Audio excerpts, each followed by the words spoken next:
외환 전문역 1종 그리고 또 2종도 이제 맡게 됐는데요. 강성국 강사입니다. 이 교재는 그 한국금융연수원에서 나오는 외환관리 실무를 비롯해 가지고 이제 세 권의 책이 있습니다. 그 중에 이제 첫째 권을 수업하게 되겠습니다. 여기 이제 외환관리 실무라고 이렇게 되어 있는데요. 실제로는 이것이 외국한 우리나라의 그 거래법입니다. 거래법. 관리법이 아닙니다. 거래법입니다. 그래서 거래법 공부를 하게 되겠습니다.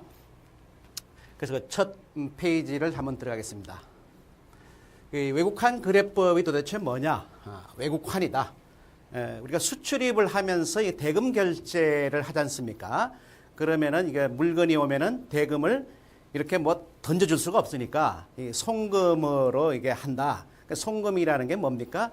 내가 이렇게 뭐 원화를 보내면 저쪽에서는 이 달러로 받는 거죠. 이런 것은 이제 환이라 그러죠. 그래서 이제 환을 좀 쉽게 이해를 하시려면은 환하고 이 택배는 다르다. 막 그렇게 생각하시면 돼요. 이 송금을 할 때 내가 준 돈은 이 5만 원짜리 2장을 줬는데 저쪽에서는 10,000원짜리 10장을 받았다. 그럼 이건 환입니다. 그런데 내가 5만 원짜리 2장을 택배로 해가지고 저쪽에 직접 그 물건을 이제 그 납품한 사람한테 주면은 그거는 동일한 화폐죠. 그럴 때는 이제 택배가 되는 거죠. 이제 그렇게 이제 생각을 하시면 되겠습니다. 좀 우습게 제가 그 정의를 했는데요. 그래서 국제간 거래에서 거래 당사자가 소재하는 그 장소에서 우리나라, 그리고 미국, 그렇죠. 바로 지급과 영수. 그래서 우리는 지급 등이라는 표현을 합니다. 우리 외국한 거래법은 지급과 영수를 이렇게 구체적으로 얘기를 뭐 할 때도 있고 안 할 때도 있는데 기본적으로 지급 등이라 그럽니다. 왜 그럴까요? 지급은 될 수 있으면은 좀 하지 말라라고 하는 그런 뉘앙스가 있습니다. 왜? 외화가 나가는 거니까.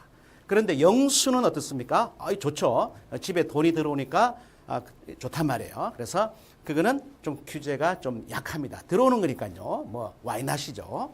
그래서 지급 등이 이루어지도록 하는 수단이죠. 우리가 물품에 대한 이 대금 결제 수단을 외국환이라고 한다. 그래서 우리가 그 송금환, 추심환 뭐 이런 말이 있죠. 추심. 우리가 이종에서 배우는 DADP 이 컬렉션이죠. 추심 이런 것들이 이제 돈 받는 과정 이런 것들을 이제 추심 그러고요. 송금 뭐 당발 송금 뭐 저쪽에서 들어오면은 타발 송금 이런 표현들을 하죠. 그다음에 이제 그 물품의 수출입인 이제 무역거래 주로 이제 우리가 이 지급 등이 일어나는 것은 무역거래 또는 물품이죠. 우리 수출입이죠. 대무역법에 의한 수출입 관련해 가지고 우리가 외국환 거래를 한다. 그래서 대무역법 그리고 외국환 거래법 그리고 물품이 이동하는 경우에는 관세법 이런 것들이 이제 체계가 되어 있는 거죠. 근데 여기서 이제 무역거래도 있지만 우리가 무역외 거래도 엄청나죠. 그 우리나라 이 사람들이 해외로 뭐 놀러 간다. 그 무역의 수지거든요. 그리고 외국의 사람들이 한국의 뭐 한류를 보기 위해서 들어온다. 그것도 무역 수지에 이제 그 서로 이제 반대 형태로 이제 국제 수지에 영향을 주는 거죠. 그리고 이 자본 거래가 참 무섭습니다. 이 자본 거래는 이 돈이 덩어리로 나가는 거예요. 그래서 뭐 해외 직접 투자라든가 뭐 그런 거죠. 그러면은 그리고 또 이제 해외에다가 해외 펀드, 해외에다가 이렇게 그 뭐죠? 브라질의 뭐 부동산을 산다. 그러면 돈이 덩어리로 간단 말이에요. 그래서 이 자본거래가 상당히 위험한 게요. 무역거래는 그래도 물품이 들어오고 돈이 나가니까 그래도 이게 뭐 괜찮잖아요. 근데 자본거래는 이 돈만 나가고 안 들어오는 수가 있어요. 그래서 상당히 무섭다는 겁니다. 그래서 국가적인 측면에서는 이 자본거래를 굉장히 유심히 이게 쳐다보는 겁니다. 그래서 여기는 신고보다 더 강한 신고 수리 이런 것들이 있습니다. 그래서 그 자본 거래를 우리가 뒷부분으로 가면은 상당히 이제 많이 배우게 됩니다. 발생하는 채권과 채무를 금융기관을 통하여 결제하는 수단이다. 이게 외국화는요 기본적으로 금융기관을 통해야 돼요. 외국한 은행을 통해야 됩니다. 그래야 흔적이 남는다는 겁니다. 그런데 어떻습니까? 여러분 해외여행 갈 때 어떻게 해요? 해외여행 갈 때 막 주머니에 돈 엄청 가지고 가잖아요. 그거는 이제 어쩔 수 없는 거죠. 내가 프랑스의 뭐 에펠탑 앞에서 밥을 먹었다. 그 밥을 먹었으면은 한국 사람이니까 거주자니까 그 뭐 송금해서 결제를 할 수는 없잖아요, 그죠? 원칙적으로는 금융기관을 통해서 밥값도 결제를 하는 게 원래 맞는 겁니다. 근데 그런 것까지 다 할 수는 없으니까 그런 거는 해외여행을 할 때는 그냥 소지하고 가도 된다. 뭐 이런 것으로 생각하시면 됩니다. 기본적으로 금융기관을 통해야 되는데 금융기관을 통하지 않고 수출입 거래를 한다? 상당히 좀 문제가 될 수 있습니다. 그래서 무역 거래를 하시는 분들이 만약에 물건을 사고 현찰을 007 가방에 들고 그 해외로 나간다. 이런 것들은 한국은행 신고 사항입니다. 왜 그렇게 하냐 이거죠. 근데 그렇게 할 수도 있죠. 왜냐하면은 뭐 네팔이라든가 뭐 중국 저 오지에 그런 데는 우리 그 뭡니까 그 TV 이런 데 보면은 그 상간 벽지 이런 데는 뭐 금융기관이 없잖아요.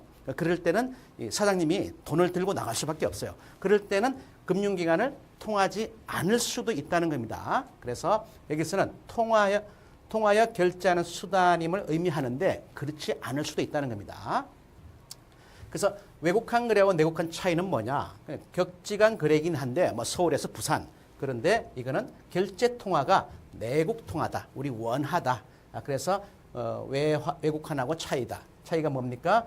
우리는 국내고 이거는 국제고 그다음에 우리는 내국 통화고 여기는 외국 통화다. 뭐 그런 의미가 있죠. 그래서 외국한 거래의 업무는 이거는 이제 국가가 지금 이제 모든 것이 이제 자유화가 되고 있습니다만은 저희 나라가 어땠습니까? 저도 97년도에 IMF 우리가 국가 부도가 나면서 IMF 지원을 받았지 않습니까? 그때도 저도 제가 다니는 금융회사가 파산을 했어요. 저도 그래서 한 1년 실업자가 됐는데 그래서 그게 뭐냐? 외국한 관련 이 법이 이게 좀 우리가 좀 허술하지 않았느냐.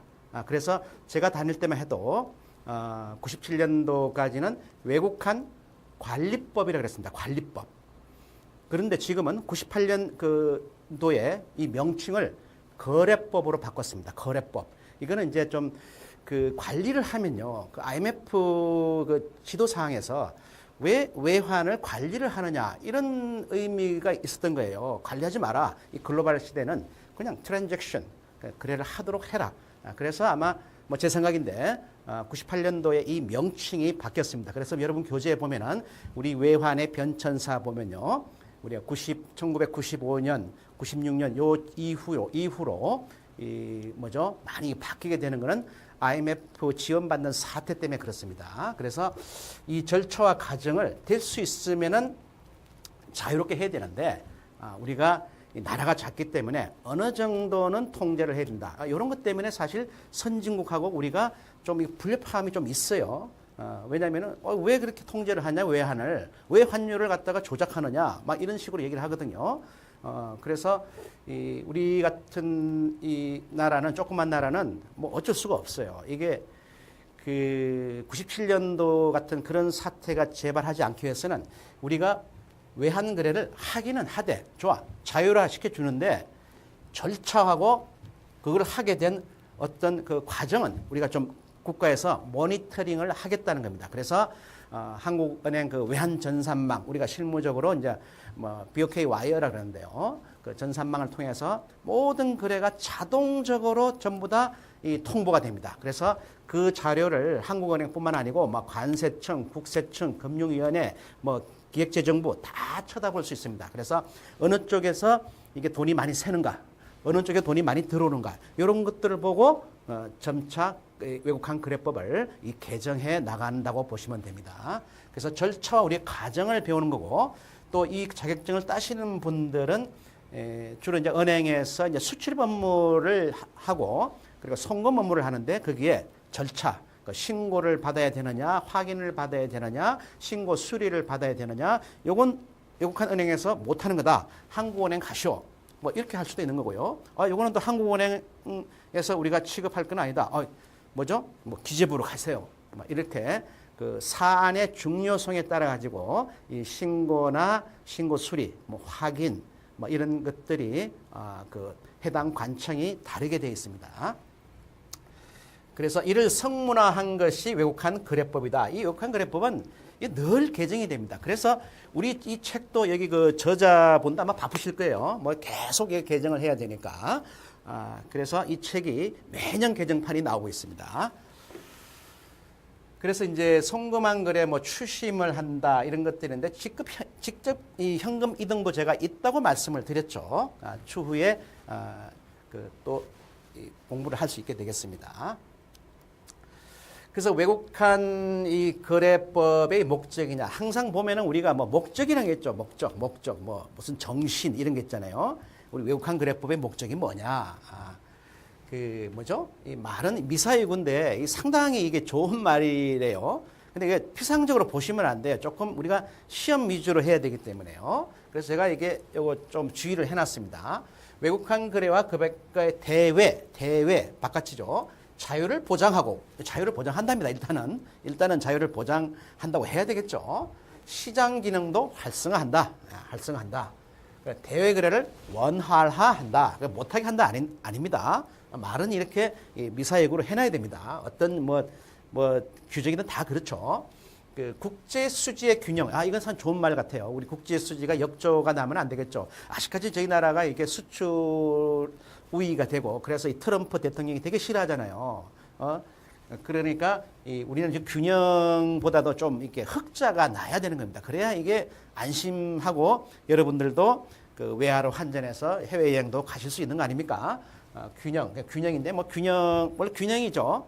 그렇지만 적절한 이 외환 보유고를 우리가 쌓아놔야 됩니다. 만일의 사태를 대비해서 그 통화 가치를 안정시킨단 말이 무슨 말이죠? 수출이 늘어나면 외화가 많이 들어온다. 그 외화가 원화로 바뀌는 거죠. 그러면 이게 우리나라 원화가 이렇게 많이 이렇게 그 시중에 풀려 나갈 겁니다. 그죠? 그러면 원화 가치가 이렇게 떨어진다. 뭐 그런 의미도 있어요. 그래서 무조건 수출만 좋은 게 아니다라고 이제 그 학자들은 얘기를 합니다. 그 수출을 많이 하면 외화가 많아지니까 거기에 해당하는 원화가 많이 시중에 퍼져 나간다. 이런 이론이거든요.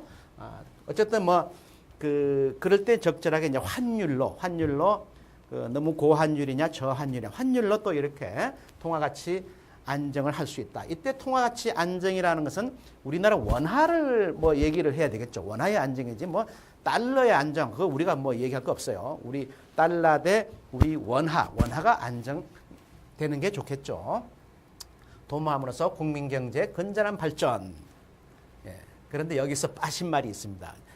제가 다닐 때는 관리법이기 때문에 국가에서 이게 매니지먼트를 했어요. 지금은 트랜잭션이지만 그래서 합리적 조정한다 관리. 그러니까 IMF 거기서 시찰단들이 이게 뭐야 이거 이런 말을 왜 하냐? 왜 조정하냐? 이거 환율 조작하는 거 아니야? 뭐 관리를 왜 해? 그냥 내비둬. 막 이렇게 된 거예요. 그래서 요 문구는 살짝 빼줬습니다. 그래서 요 문구는 삭제됐다는 것만 아시면 돼요. 그러면 왜곡한 거래법의 법률적 성격이 뭐냐? 강행 법규죠. 안 하면 안 되죠. 신고해. 그럼 신고해야 되죠. 단속 규정이지 효력 규정은 아니다. 요 말은 제가 넣은 겁니다.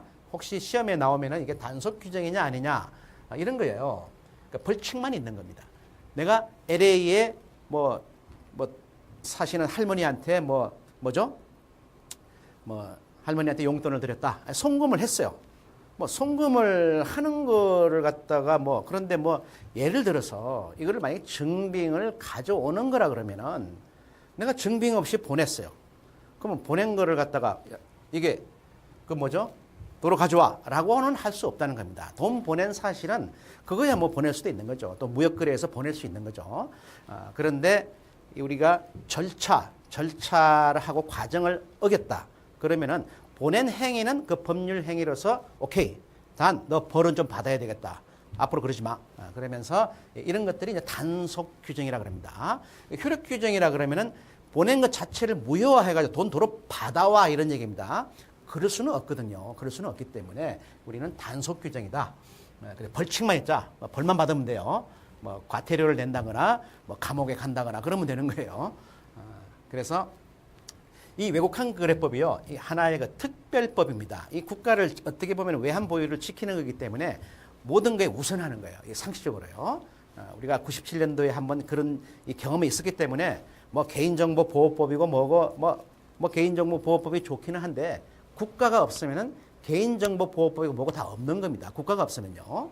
그러니까 금융실명법 제4조에 보면은 여기 여러분 교재에는 뭐 그냥 뭐 4조라 그래놨어요. 뭐 시간이 없으신 분들은 안 찾아볼 거니까 금융거래 내용에 대한 정보나 자료를 타인에게 제공할 때는요. 본인의 그 사전 동의를 받아야 되는 거죠. 우리 개인정보보호법에 그렇게 돼 있죠. 내 정보를 어디다가 이렇게 그 쓰는데 이 동의도 안 받고 내 정보를 함부로 써? 그 화나잖아요. 그렇게 돼 있는데 우리 그 외국환 거래법은 여러분 거래하는 그 트랜잭션이요 전부 다 그 은행의 텔러가 이 단말기를 치면요 자동으로 통보됩니다. 자동으로. 예, 우리나라 이 뭐 전산 좋잖아요. 그래서 그 외환